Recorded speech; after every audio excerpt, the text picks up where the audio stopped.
In addition to the housing crisis, Maricopa County also faced its hottest summer on record. They told us that her temperature was 103 at the time they arrived and started taking the vitals. I'm 71 and I did not expect to be homeless.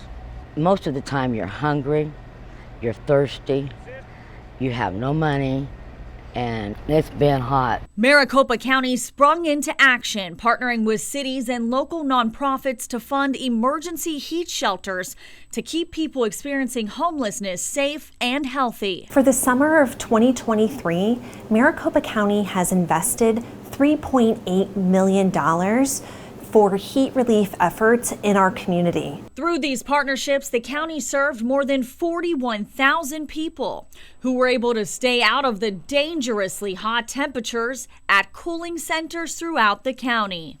Incredibly thankful. I'm not sure where I'd be if it wasn't for the fact that these resources existed.